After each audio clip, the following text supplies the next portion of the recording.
Good morning. I'm Richard Aborn. I'm president of the Crime Commission. As I always say, welcome to everyone. And we have a number of new friends this morning. I hope you are regulars at our event. You are all very, very welcome to join us. I want to start out, as I always like to do, with some thank yous. Of course, to John Jay for hosting this event, but actually, in some ways, more importantly than hosting this event, sponsoring this series and supporting this series over, what is it? Is it 3 years now? 4 years now. And it's now, and I won't steal a thunder here, but it's now grown out quite a bit. And it's grown out because it's an important project and it's got some really interesting ramifications and some potential. And that's the reason for its growth. So we are going to do this presentation as we've done all the presentations, which is I'm going to just speak for a moment, and I'm going to introduce Jeremy, who literally needs no introduction. You all know Jeremy. And then he will introduce Preeti to get this rolling. So why is it the Crime Commission keeps sponsoring these events? Because normally this is not the normal sort of presentations that we do. And I thought I would just speak to that just for a moment.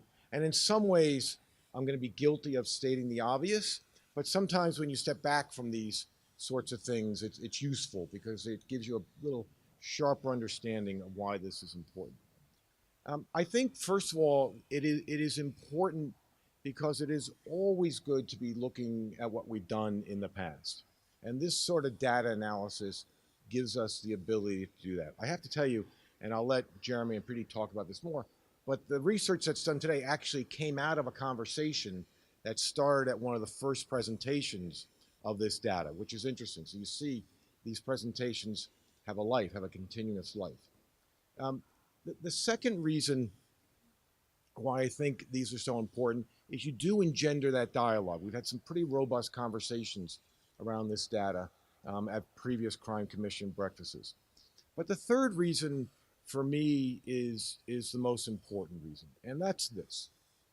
This city in particular, but I dare say nationally, is engaged in an incredibly important moment of experimentation around policing and around criminal justice policy writ large. And what does that look like? In New York, we are blessed because of the incredible work of the NYPD, the prosecutors, and the greater criminal justice system that supports it, all the prevention groups, which are now taking on more and more of a prominent role in this discussion, are doing things that I dare say maybe, so certainly not 10 years ago, maybe not even 5 years ago, we would have thought about doing. And we are changing the way of doing things in ways that are fundamental. And you all know the highlights. The commissioner is engaged in a major transformation of the way NYPD does its policing, switching to a much heavier focus on getting deep into neighborhoods, intertwining a deep bond between neighborhoods being a smaller geographic unit, if you will, than even communities, and the NYPD. And that's important not strictly for the very critical relationship between police officers and the neighborhoods they serve, but it is in reality a very strong crime fighting tool. Why? Why? Because a healthy relationship, a respectful, open, transparent, mutually respectful relationship between a neighborhood and the PD brings about greater stability in those neighborhoods, which in turn brings about greater stability around crime, and frankly, to be very, very transactionally oriented about this, provides a flow of information which is quite critical. Neighbors know what's going on in their neighborhoods. We all know what's going on in our neighborhoods. So this is a major transformation. We are also seeing policy implications in other parts of the PD that are important. This precision policing matrix, this highly focused, highly informed, analytical approach to crime, as opposed to what you might call just putting lots of boots on the ground in neighborhoods and flooding neighborhoods with police. This is a major shift. This is not a minor thing. This is a major, major, major shift. And then, of course, the utilization of technology throughout the NYPD and throughout the system. The criminal justice system itself, the DAs, are engaging in concert with the police department in diversion programs that we never would have thought about before. We wouldn't have dared try these things. And these programs, I believe, the data will show in the future, become fundamental to long-term prevention and actually help people who may be going down that criminal path in a way that's far more effective than prior policies would have done. And we're engaged in this big experiment around, if you will, switching from penalizing offenses, having the penal code respond to certain level of offenses, to non-penal interventions, more summonses, not decriminalization, but a much different focus on some of these low-level offenses, while not abandoning a focus on quality of life offending. So these are big experiments. And when you as a society engage in big experiments, it's behooving upon you to make sure what you're doing is working. And that's where this sort of data is so critically important, because nothing is more fundamental to long-term prevention than short-term analysis. God help us if we're engaging in something and for whatever reason it's not working and we don't look. But if we look and we see it's not working, let's make sure we have the courage to say, look, we tried. You know, if you're going to try things, you're going to fail. I've failed 1,000 times. It's what happens if you don't look. And that's why I'm so encouraged by this kind of analytic work. And I really, really hope that you continue to do it. It is important from a public policy standpoint that we drill in and really take an acute, clear understanding of the impact of what we do. This is the MRI of policing. This gives us that look, and that's really important. So with that setup, Mr. Jeremy, I invite you up here. Thank you. Thank you all. So good morning, friends, everybody. It's wonderful to be here. My name is Jeremy Travis. I'm the Executive Vice President of the Lauren John Arnold Foundation. I used to be somebody else, used to have a connection to this institution, and it's always good to come back here. I want to acknowledge my successor, Carol Mason. There she is. Carol Mason, the president of John Jay College, is our host today, so thank you for making the college and this beautiful moot court room available to us for this presentation. Thanks as always to the Citizens Crime Commission and Richard Aborn for the words of support and encouragement and for providing this forum that's now 4 years and still going strong for us to have precisely the discussion that he talked about. We have a special thank you for this analysis to the NYPD. I'm delighted to see that Commissioner O'Neill is here and Commissioner Tucker is here. And they and their colleagues within the Office of Management Analysis and Planning have been our partners in this work. And they, without their data and the data of other government agencies, no data, no analysis, no discussion, no thinking about the things that Richard talked about. Just to acknowledge what will soon be obvious, which is that not planned, of course, 5 years ago when Preeti and I started this work, but I'm now the funder of this work. Isn't life interesting? But it's wonderful to be in continuous contact with the Misdemeanor Justice Project.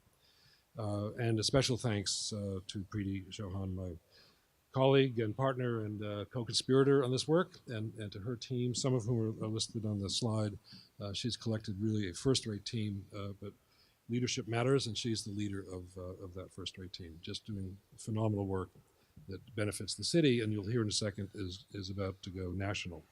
So this is the 5-year anniversary of the Misdemeanor Justice Project, the idea that sprung out of my head, and we started talking about how to do this, so it's just great to see how this has evolved. So what is the Misdemeanor Justice Project? It is an effort to capture administrative data from government agencies to create a data set that allows for analysis that we feed back to the government officials. Those are our first clients, as it were, with the larger public and academic institutions and scholars, to try to understand something important. What's important in New York City that Richard outlined is certainly the crime rates, but we focus on enforcement, criminal justice processing, and the like, to sort of see what's happening at the front end of our criminal justice system beyond the remarkable drop in crime, so that the discussion about sort of how the system works is part of the national discussion and the local discussion about the reform efforts underway. So today's presentation, which I'll set up in a second, is a continuation of a New York story that we've told before. So how have we told that story? We've told it through a number of reports. So we now have a sort of a MJP, Misdemeanor Justice Bibliography, that you can find on the website. The first one that we're returning to today, which was the launch of the project 4 years ago, was trends in misdemeanor arrests in New York City. We're returning to that to tear that apart and look at it in much more detail. For that release, if you remember, Commissioner Bratton was here. He and Commissioner Kelly before him made the data available to us that allowed us to do that analysis.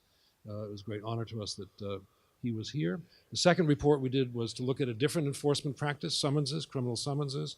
That we did with OCA data, and if you were here for that release, you'll remember that Judge Lippman, the chief judge at the time, was here and started talking about a movement from criminal to civil handling for some of those. That was has now become a big reform effort in New York City. The City Council used that report and the data on that report to help shape the Criminal Justice Reform Act, which is now in place and moving a lot of those cases from criminal to civil process.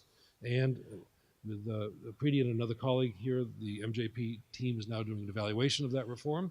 The third report was looking at all enforcement rates, felony arrests, misdemeanor arrests, summonses, and stop, question, and frisk.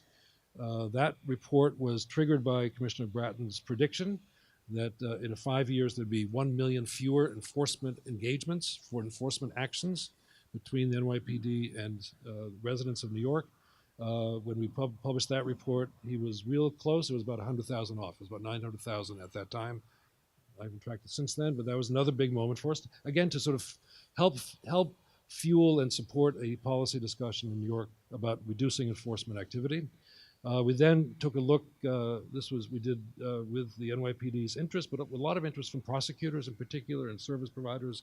Where do people live as opposed to where they're arrested in New York for misdemeanors? And that showed some really interesting precinct level differences. We then shifted our focus to corrections, thanks to our colleagues from the Department of Correction and Commissioner Pont at the time, who provided the data for the next two reports, which were really important because they showed the steep decline in admissions, the first report, by about 50% admissions to city corrections. And then we looked at what happens to them in the next report, trends in custody, how long are they there, what are the bail conditions. Those two reports helped support, we don't take credit for it, but helped support a discussion about what's the future of Rikers. And the Lippman Commission had just been formed. Lippman went from being chief judge to heading up that commission. And so these two reports we published at a time to help provide a data basis for some of those policy discussions. And the Close Rikers campaign is now sort of using, not just from us, but from others, that type of data to see are there policy opportunities for reducing Rikers even further. That report was released here. I still remember a great discussion with Marty Horn, former corrections commissioner, now on the faculty here, about what to do about city sentence, what to do about some of the people awaiting transport to state time. I just call your attention to, just a little self-promotion here, Preeti and I published a Daily News op-ed that looked at all of these things together to look at the reduced engagement of particularly young men of color with the criminal justice system, reduced enforcement levels, reduced time in Rikers, reduced admissions to Rikers, and we said that this is, our suggestion was as important as the crime decline in New York for changing the life circumstances of young people in New York. So that's what we try to do. Today we're returning to that first report that I highlighted yesterday that we released in 2014. So what are we going to do today? We're going to take a look at misdemeanor arrests in New York over a 13-year period of time. We can't go back. I'll show you the difference here, difference between DCGS data and NYPD data. To unpack that trend in misdemeanor arrests, which is what got our curiosity all those years ago, to look deeper at different types of misdemeanors within these trends. This is a collaborative project with our colleagues at OMAP, and Inspector Taffy and Lieutenant Coffey are here to really, and Ron Willoughby really got us started here, thinking about, okay, misdemeanors are misdemeanors, but are there subcategories that are actually more interesting than the overall trends? That's what brings us to today. And I think, in some ways, I think this story is the most fascinating of the stories that we've told. So, but before we do that, we're going to take a big step back and try to think about the table setting of what are the other trends that are important for New Yorkers to understand, all of which we know pretty well, I think, at this point. The first is the crime decline. The upper line is the decline in property crime. The lower line in violent crime. This is the New York story. And last year, thanks to Commissioner O'Neill and his members of the NYPD and community groups and others, yet another record year in terms of homicides and violent crime and shootings. This is just important for all the reasons that Richard so eloquently elaborated. This has changed the city of New York, and credit to many, but principally the NYPD. But that is the backdrop against which we're talking about this decline in enforcement rates. So let's now put some context to the enforcement phenomenon as we think about it. First, we look at felony arrests. So this is the change in felony arrests over, that goes to, I can't say, 1980. Yeah, new glasses didn't help. Okay, to 1980. So, George, that wasn't funny. We're the same age. Watch yourself. You'll see that the y-axis changes, so this will look a little different as we blow it up a little bit more. Felony arrests way down in New York, and that's changing everything in terms of detention and prosecution rates. Okay, but look at misdemeanor arrests, way up in New York City, but with a decline starting 2010. This is what got our curiosity when I saw this on a report from Vera and Brendan. I said, what's going on? I didn't know about it.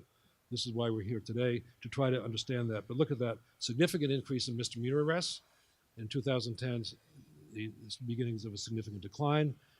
This is what we first showed to Commissioner Bratton, now 4+ years ago. But then look at the summonses.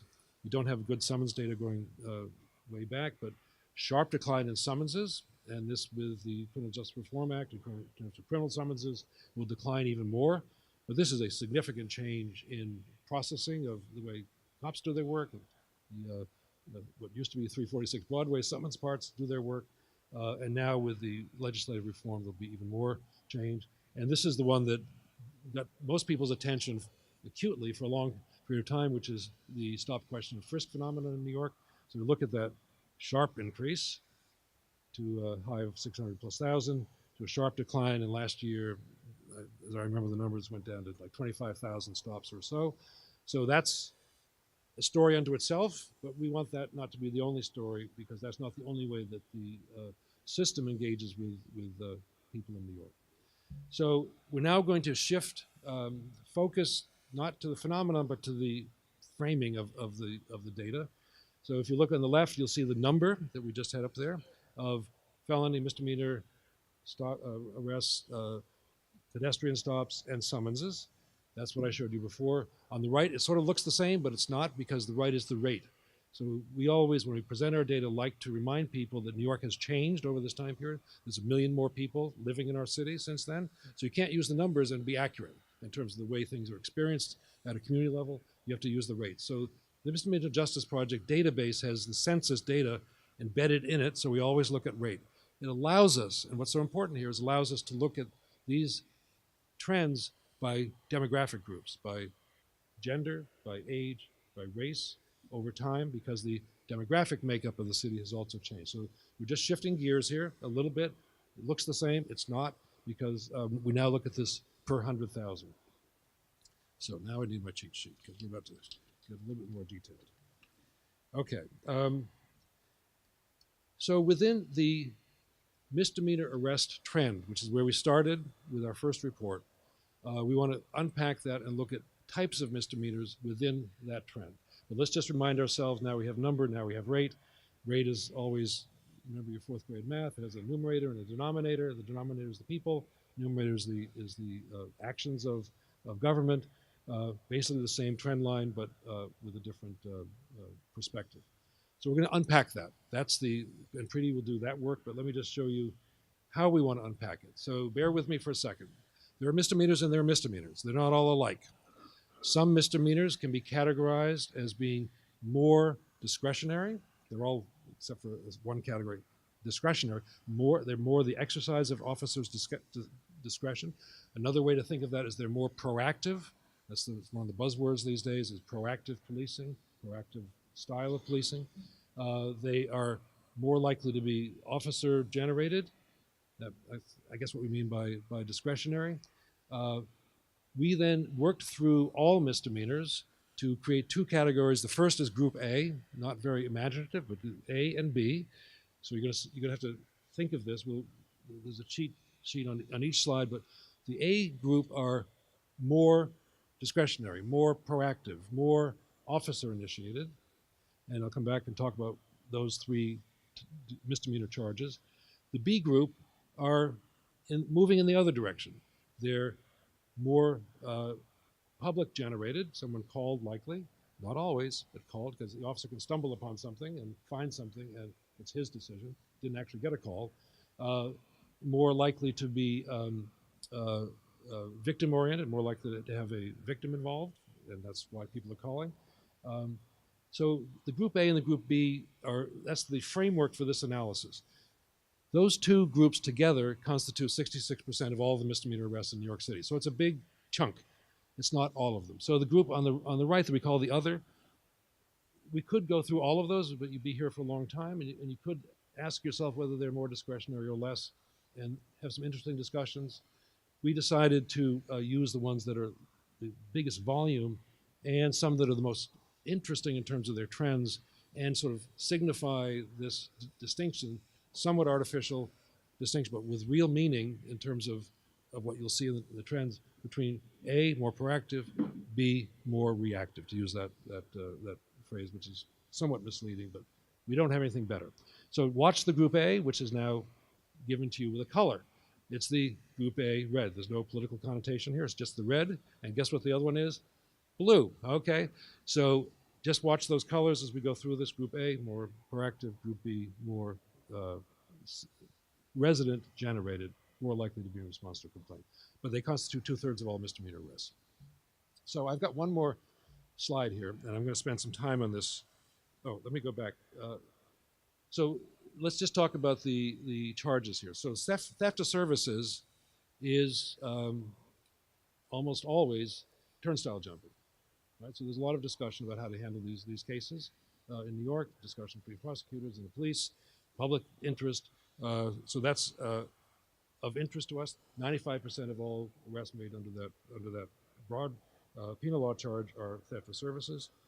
Marijuana it's misdemeanor marijuana. It's possession in a public place. So is that penal law category? The 82% of them are criminal possession in a public place. Drugs other than marijuana is very small amounts, typically cocaine or heroin or some other drug-related charges that constitute 94% of those. So we've got theft. Think of it: theft of services, turnstile, marijuana. That's pretty obvious, and drugs other than marijuana, pretty obvious. Victim-related property. Victim-related. Okay, yeah. Are typically petit larceny.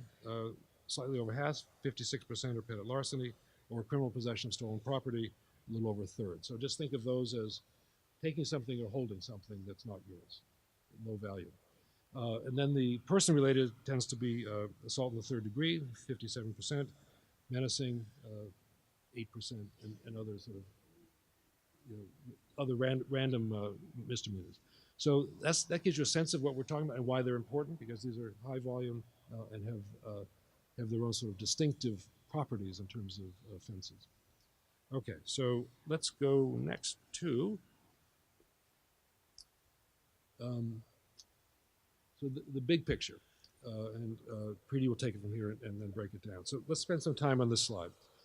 So we have, first of all, just to recognize that we're working now with NYPD data, which brings us back to 93, up through 2016, number on the left, rate on the right, misdemeanor arrests broken into A and B groups, right? So the blue line, remember class, blue, B group, more resident generated, calls from the public, red line, more officer initiated, call it proactive, and look at the big difference between these two. So I think each of these trend lines has a story behind it. We don't try to explain. I think our posture is always very neutral. We don't try to explain. We don't do the fancy causal link. We leave this to you. That's why we want to prompt this discussion. But there are stories there that I think, and I'll suggest some things that we might want to talk about. So the red line, the A group, the more proactive, look at that sharp increase between 1993 and 2000. That's a doubling. That's a doubling of just a number, and actually close to doubling of the rate. That's an enormous increase in a type of arrest for a type of crime in a very short time, and then a sharp decrease, almost down to the same level as it was before, over short, and then back up again, and then in the last few years going way down. So speculation is yours, right, as to what was going on, what might explain that. Is that a change in policy? Is that a change in deployment? Is that a change in actual crime conditions? That's where we stop and let you and others sort of take over. But what's notable, I think really notable, is the trend. Up, and then down, and in the last couple of years, down almost as low as it was in 1993. We might be sort of dazzled by that because it's interesting, it's turnstile jumping, it's the marijuana arrests mostly, but don't lose sight of the blue line. In some ways that has more power in terms of what's going on in our city, I think, and I think Preeti would agree as well. That's a nearly doubling of the victim-oriented, public-generated, less discretionary, although they're all discretionary, misdemeanor arrests, assault, victim-oriented property offenses. So what's going on there? Again, this is up to you to sort of debate after the presentation. But the fact that the police department is responding more to that type of crime, does that suggest, open question, stronger public confidence in the police? Well, is there actually more reporting? We don't do that analysis here. A different type of responsivity, a different type of intelligence gathering as to how to make those arrests. Who knows? I don't know. Maybe someone does. But we think these are two stories that are very important to be understood and unpacked as being different stories. They're obviously different, but because the nature of the arrests, they might be actually different in the policy analysis.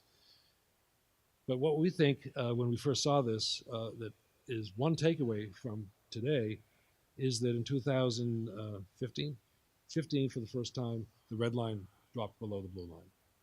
So there's something going on in our city that's really, really important in terms of the interaction between the NYPD and citizens, how decisions are being made, resources deployed, does it relate to the crime drop? All those require explanation. But where it used to be twice as high in the peak years, the red line is now lower than the blue line. So the more proactive arrests, there are now fewer of them as a matter of number and fewer of them as a matter of rate. So as an experience by the population, which is what Preeti will take you through, something really important is going on, and this is the sort of thing that we want to track over time. So, excuse me. I want to just put on my Arnold Foundation hat for a second. This is an important project of our foundation because it's opening up this discussion in New York City. And Richard mentioned there's now a research network funded by Arnold that brings in 7 more cities to do this sort of analysis. It's never been done nationally before in a comparative way. And we're using this as a basis for, not this alone, but we're about to open up a line of work we're calling Arrest and the Alternatives to Arrest. We have a meeting, the ICP and the University of Cincinnati are convening for us later this month in February. And my thinking, so this is a expression of gratitude to Preeti, my thinking on these issues has been very much influenced by the work done by the Misdemeanor Justice Project. So the national discussion that we're about to launch really started here. So that's a thanks to Preeti and the team. So Commissioner O'Neill, my notes here say that my next thing to do is to introduce PC. That's not you. This is Preeti Chauhan. I got a little confused for a second there. I hope you don't take offense at that, but yeah. So just, I'm trained in a certain way, having worked in the department. So please join me in welcoming my friend, colleague, and our leader, Professor Preeti Chauhan from John Jay.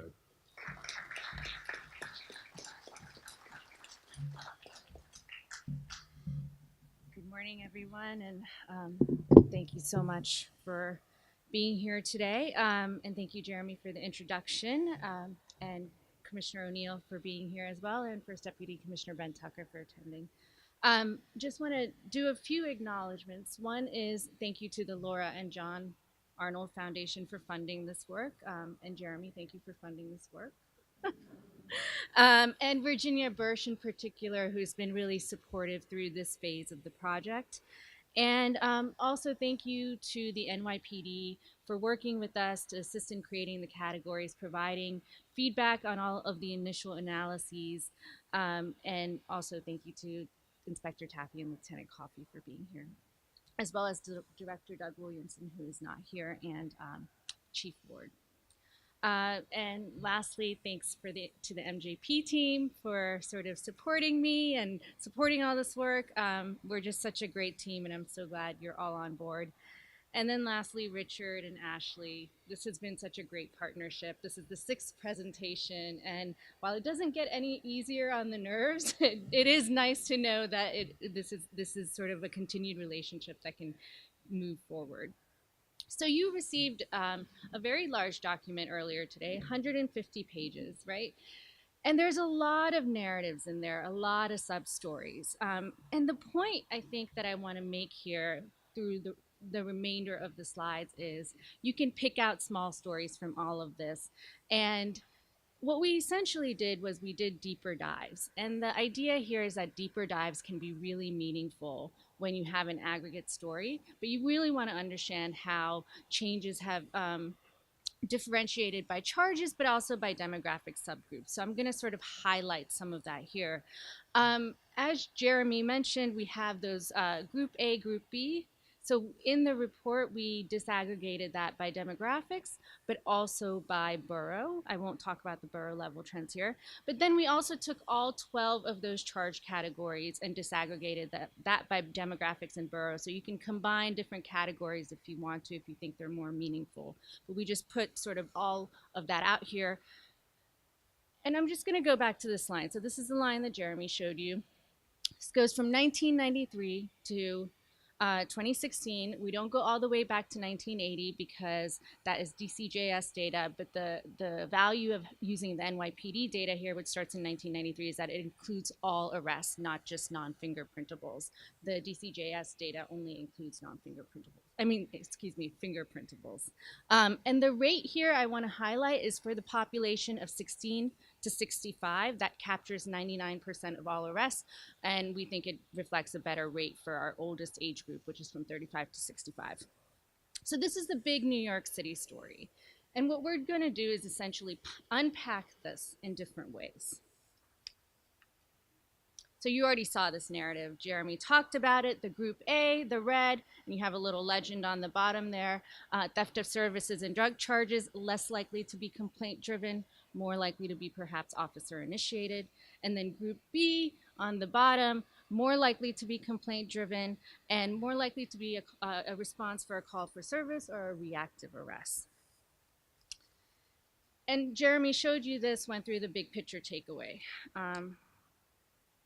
And that is that although the number of misdemeanor arrests more than doubled from 1993 to 2010 and then fell by 28%, there are very specific misdemeanor charge categories that follow very different trends. Group A arrests had dramatic increases and decreases, so that red line. Group B arrests nearly doubled. And the other takeaway here, again, as Jeremy mentioned, was that from 1993 to 2014, the Group A arrests were higher than the Group B arrests. And then in 2015 and 2016, the number of Group B arrests, so the more complaint-driven arrests, exceeded the Group A arrests, so the less complaint officer-initiated arrests.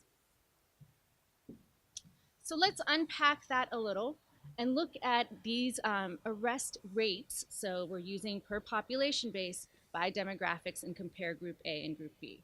So one thing I want to point out here is that going forward for this first section, the y-axis is going to be the same, so you can just compare that throughout the slides.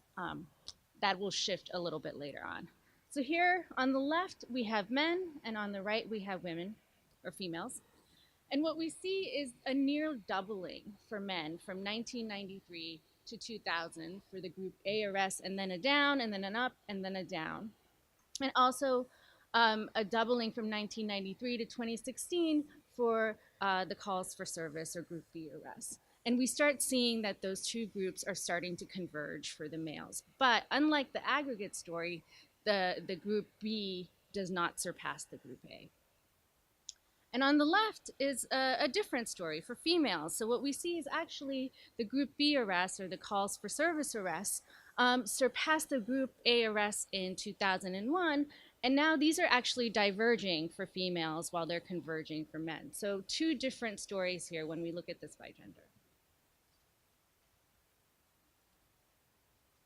Now let's look at race and ethnicity. So all the way to the left, Black, in the middle, Hispanic, and to the right, white.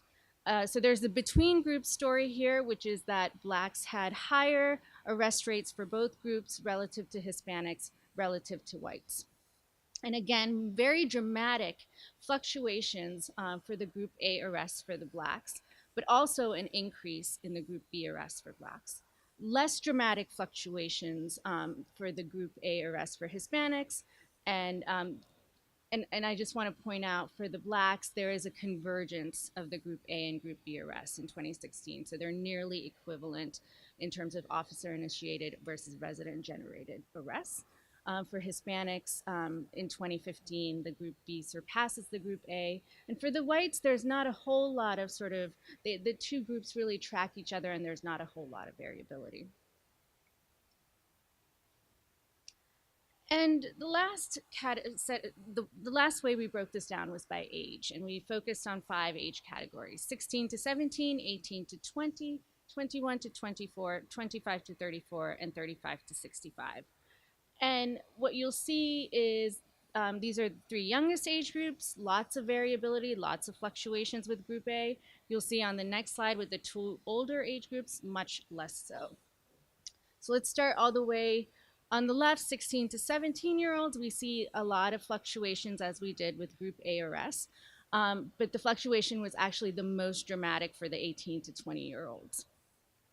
For group B arrests, what we see is that there's a pretty significant increase in that calls for service arrest category, but then starting in 2010, that dips and that goes down. So that's different from the aggregate line that we saw. And then we see a similar dip for 18 to 20-year-olds, but not quite as dramatic, and then a more recent dip in 2014 for the 21 to 24-year-olds. And whilst for the 16 to 17-year-olds, the group B arrests surpass the group A arrests, we see that while the lines are converging, they do not meet like they do, or surpass like they do for some of the other categories for these 2 age groups. However, for the 25 to 34-year-olds, 35 to 65-year-olds, see, there's not a whole lot of fluctuation when you compare it to this, and the group B arrests surpassed the group A arrests in 2015 and 2016. So that's one way to sort of unpack that red and blue line that Jeremy showed you earlier. But another way, coming back up. Okay, so main takeaways here are for all demographic groups, group B arrests increased for most of the study period with recent declines, and those declines varied depending on the demographic group, the timing of that decline. For all demographic groups, the number of group B arrests was greater in 2016 than in 1993. And for all demographic groups, group A arrests demonstrated a lot of fluctuation, but this was the most pronounced for men compared to women, the younger age groups compared to the older age groups, and Blacks compared to Hispanics and whites. And then for some demographic groups, not all, group A arrests were lower than group B arrests in 2016. So that was one way we could unpack that red or blue line, but another way we can unpack it is by actually looking at it by charge. So how do the arrest categories that comprise group A and group B vary over time? So if we start with group A, here we have theft of services, as Jeremy mentioned, mainly turnstile jumping. And what we see is that the peak is from 1993 to 1994, we see almost a 40% increase, and then a decline, and then an increase again. An all-time low in this charge category for the number of arrests was in 2002. and then another increase, and then a decline starting in 2012. I just want to highlight here that this is number, not rate. We're not looking at this per population, just number. So the increase in this arrest charge category was in 1994. Now let's layer onto that drugs other than marijuana, so small amounts of other types of drugs, such as heroin.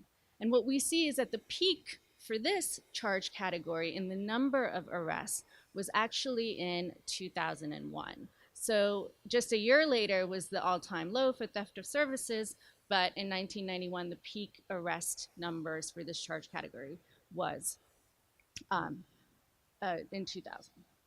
And then lastly, this is marijuana. And one thing to highlight here is that from 1993 to 2000, very dramatic increase, a tenfold increase. So from about 6,000 arrests to 60,000 arrests. And then there's a decline, and then an increase again, and then also a more recent decline with almost a stabilization in 2015 and 2016. And the peak for this was also in 2000. So when we look at Group A, now that's on the right, and we break it down by charges, we see there's a lot of variability and notable distinctions in how those specific charge categories that comprise Group A actually break down, and the timing of the peaks are different.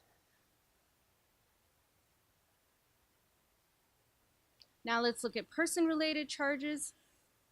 So here, there's actually a very dramatic increase, more than about 19,000 arrests for person-related charges. Again, the most frequent charge category is simple assault, and increases and more than doubles to 45,000, more actually almost 50,000 with the recent decline. And then this is the victim and property-related charges. So this is petty larceny and criminal possession of stolen property. And an interesting trend here is that the number of arrests for these two charge categories were approximately the same in 1993, but then they start to diverge.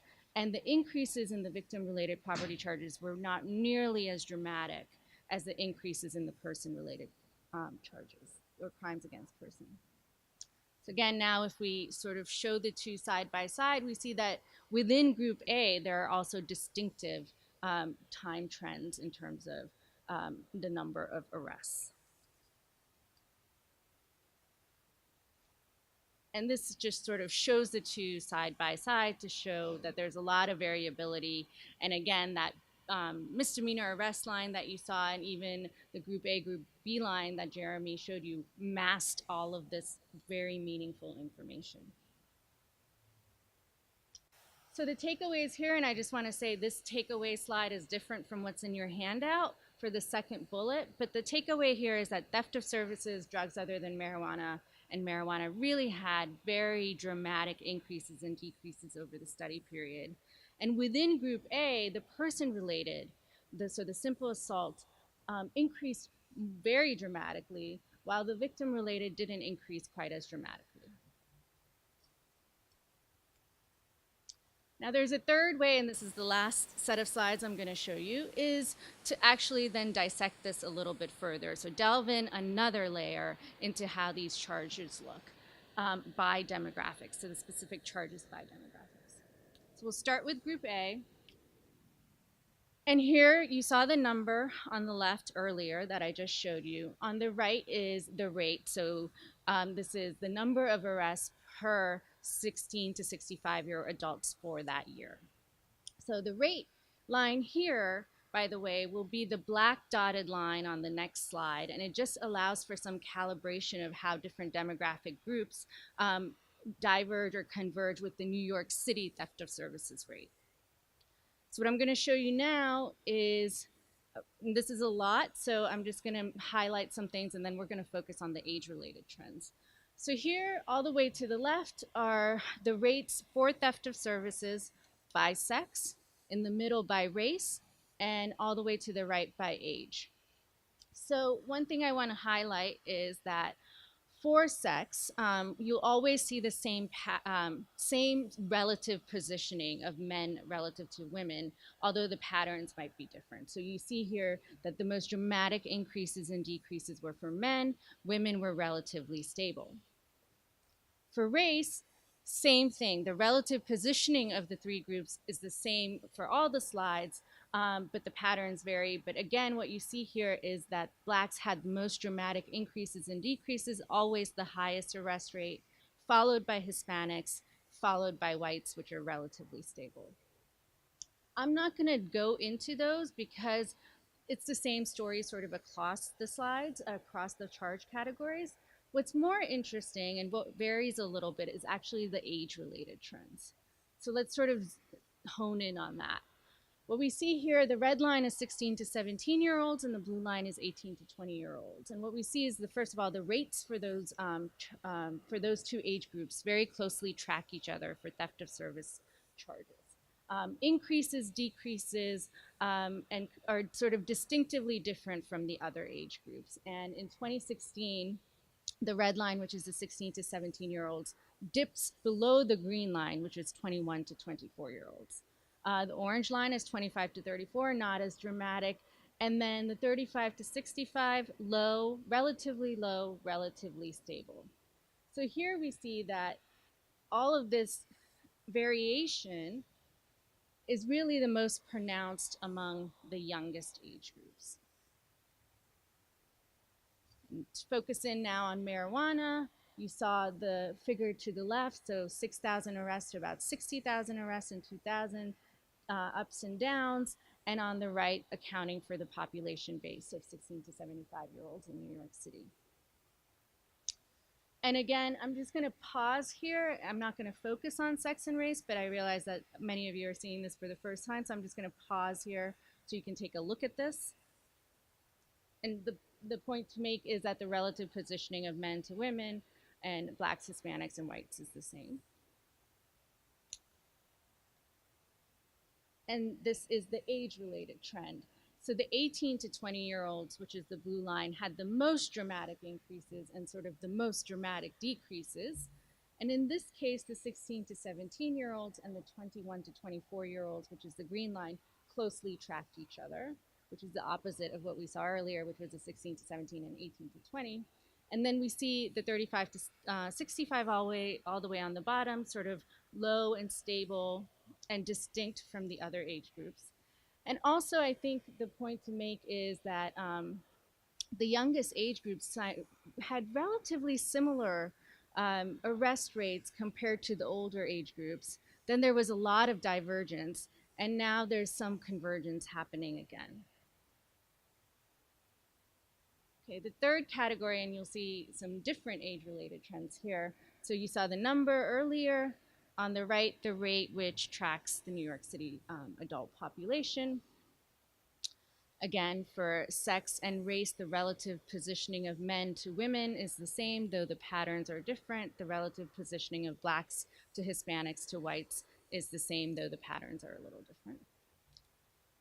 So I'll just pause for a second. And one thing I forgot to mention here, which I should have mentioned earlier, is that the y-axis is actually different for all three of these demographic groups because we want to show the variation, and some of those variations get masked if we made them the same. Now let's look at this age-related trend. So what we'll see here is all of that variability in drugs other than marijuana arrests actually occurred among the older age groups rather than the younger age groups. So the 25 to 34, which is that line that kind of really stands out, the orange line, a dramatic decrease and then a dramatic increase and then a decrease. Here, the 16 to 17-year-olds are the lowest and stay so for the entire study period, followed by the 18 to 20-year-olds and then the 21 to 24-year-olds. The 35 to 65, which is the purple line, shows some increases and decreases and is sort of notably higher at some points during the study period. The other point I want to make here is that there's a lot of divergence in arrest rates for these age categories in 1993, but the four older age groups or oldest age groups start to converge by 2016. And the 16 to 17-year line actually starts diverging from the other age groups.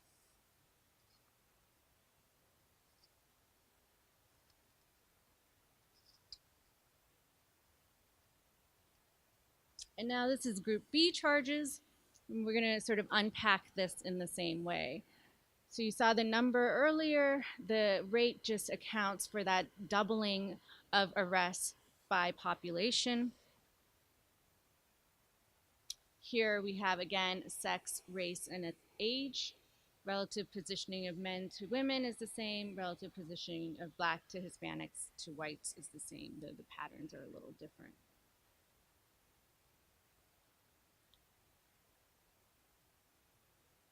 And here again, we see some very distinctive age-related trends that are masked by the aggregate trends. So a couple of things to point out. 35 to 65, the purple, all the way on the bottom, relatively stable compared to the other age groups, and distinctively different in terms of a rate in 1993. When we look at the 4 younger age groups, they all start with a very similar arrest rate. And then starting in about 2000, those younger age groups start to diverge a little bit. And the peak for this charge category in terms of an arrest rate for 16 to 17-year-olds was in 2010, but then there was a sharp decline. There was also a sharp decline for the 18 to 20-year-olds, which is the blue line, which kind of gets hidden there. And then we see that the peak for the 21 to 24-year-olds, the green line, is a little bit later, but there's also a decline in that age group in terms of arrest rates for this charge category. So there's a lot of divergence that's happening here and different patterns among the different age groups. Victim-related property, so again, this is petty larceny and criminal possession of stolen property. Number to the left, rate to the right, which accounts for the population base.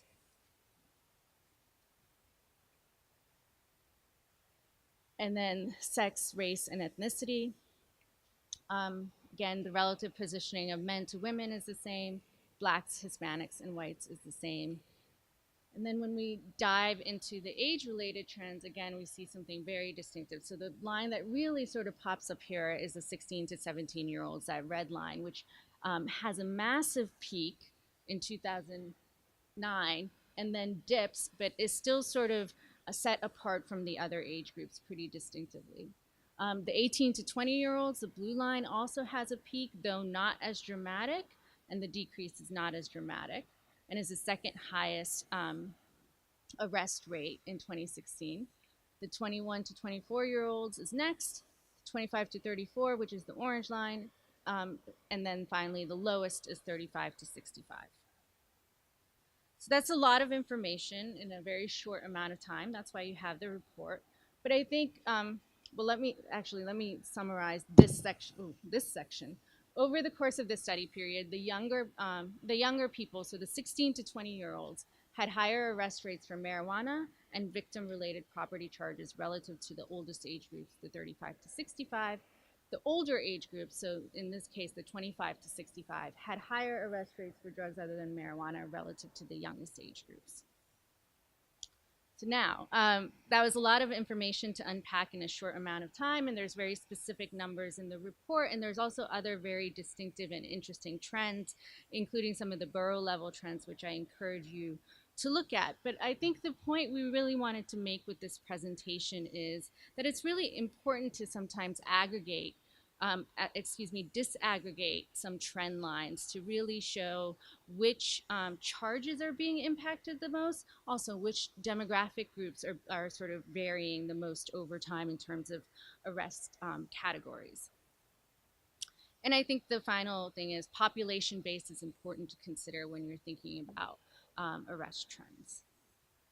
And to summarize, so if you're going to walk away with anything here, there's significant increases in misdemeanor arrests from 1993 to 2010 with more recent decreases. That's well documented.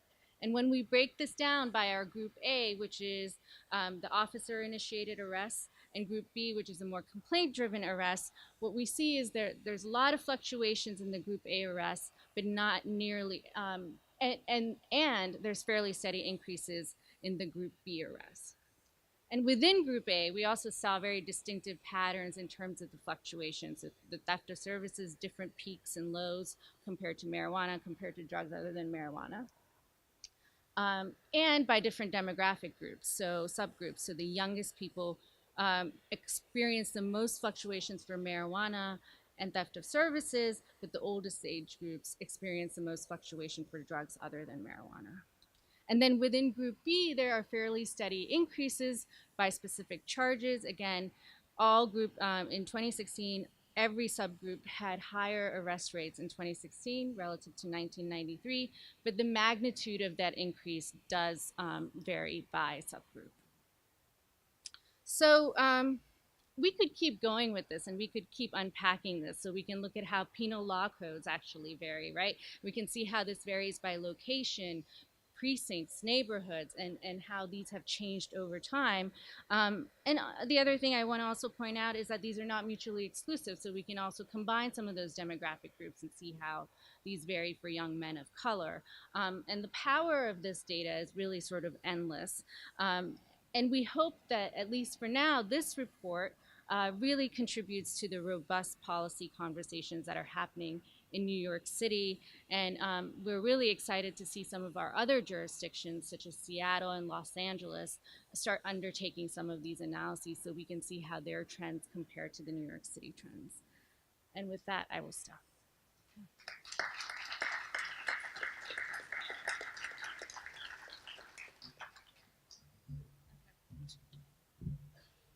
This is why I refer to Preeti as the superstar of all data presenters. And nobody makes data clearer than Preeti. So I'm going to invite questions, but I'd also, as we don't normally do, I invite observations. There are 1,000 stories embedded in this data, many of which would merit a lot of discussion. So if anybody wants to engage in any of that, I'm more than happy to have that conversation. If you have specific questions about the data, Preeti is here. Go ahead.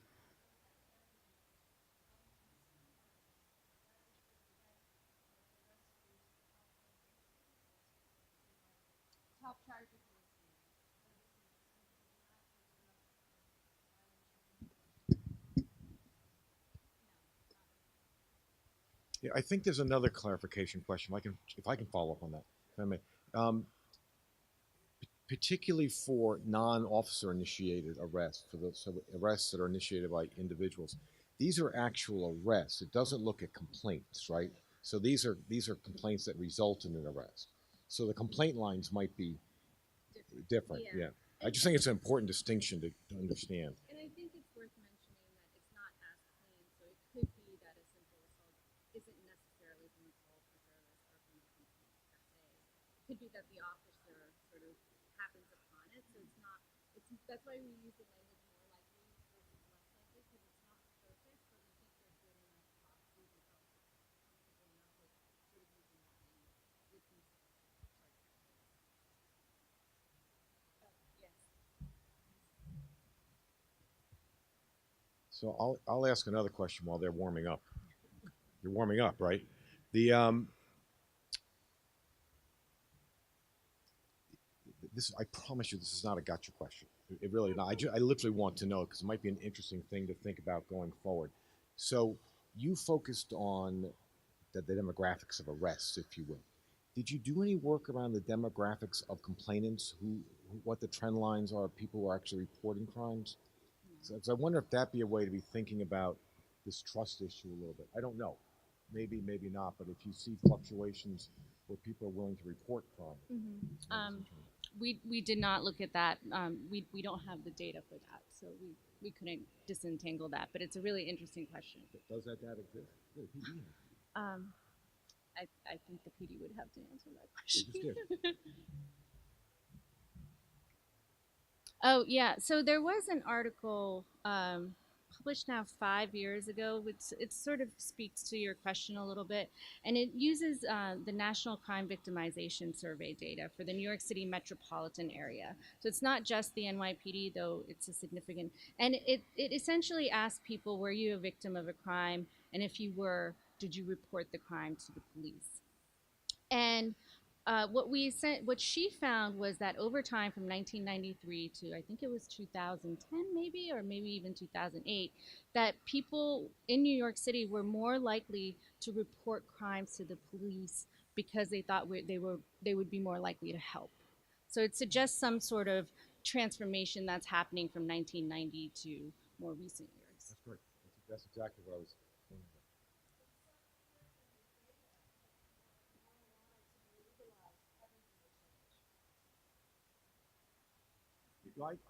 I always resist statements like it's so clear from the data because it's not always, but it's an interesting observation. Judge, see, I've never called you that before.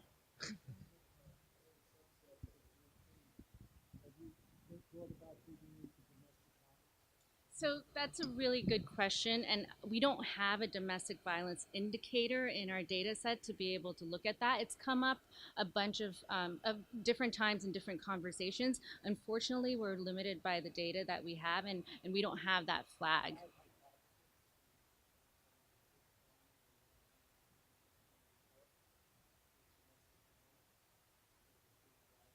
Yeah, and yeah.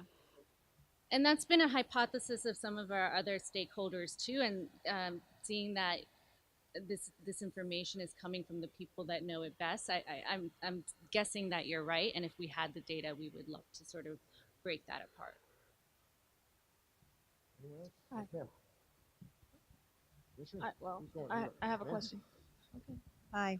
As a data challenged person, I wondered, looking at the increase in arrests for Group B, whether there was a simultaneous decrease in felony arrests for similar charges. I mean, is it less an issue of incidents than it is of what decision is being made at what level to charge it? That's a great question, and we haven't sort of looked at it that way because that would require a different data source, which would be maybe DCJS. But that's a good question, and it's worth sort of looking to see if there's some sort of realignment happening between the misdemeanors versus the felonies, or some sort of shifting, I should say, not rather than realignment. Well, So this is a great presentation, for me especially, because I've been going to CompStat since 1996. And each and every one of those lines that I saw, I was experiencing what was happening at the time, so I could really put it into context. And we made a huge change in CompStat almost 3 years ago. When I became chief of department, we started looking at people and geography and people within that geography that are connected to crime and violence. So I think that's why you see such a drastic change in misdemeanor enforcement. But I would love at some point to look at all this data and its connection to crime. Yeah. By age category, by sex. Theft of service, sometimes it might not be driven by complaint driven, but there are a lot of other factors too. So, and then you can see how that shot up in 1994 when Commissioner Bratton became a police commissioner. I know it started to go up in '90 when he was chief of the transit police too. So I think this is a fascinating presentation. Thank you. Thank you. It would be a fantastic exercise at some point. We'd have to really prep this, but it'd be a fantastic exercise to sit down with these trend lines and see if we can trace the causation of the trends. You all would probably know off the top of your head a lot of it, whether it's a change in policing tactics, whether it's a policy decision, whether it's a prosecutorial decision, and then draw a line between that change in these trend lines and the actual crime rates, both at the felony level and at the misdemeanor level. Because then you're doing correlation between policy implementation and result. There was a change in marijuana enforcement 2 years ago. All 221.10 went to 221.05. So it's great to see. good morning. Thank you so much for this presentation. It offers a great deal of insight. As I was looking, or as you were walking us through the person-related arrest data, I just had a curiosity about the ways in which gentrification might be interacting with some of the increases we're seeing in person-related arrests, and wondering if you had any thoughts, or anyone else in the room had thoughts about that relationship. Yeah, so that comment has come up in the past when we've showed other results or shared this with some of our critical stakeholders. We haven't looked at that, and I think there's a lot of different hypotheses as to how gentrification could work out. I don't know if others in the room have any thoughts on that, but we haven't looked at it.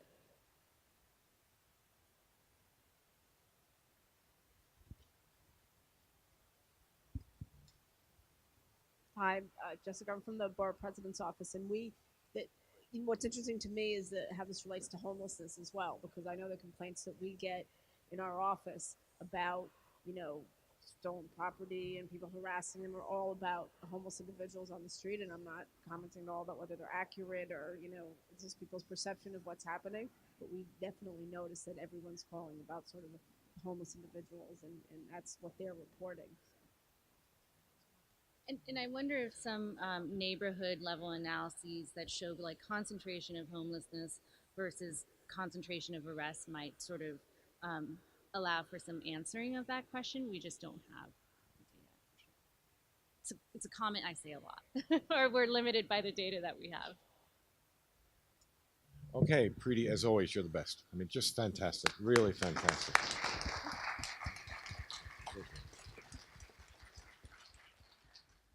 So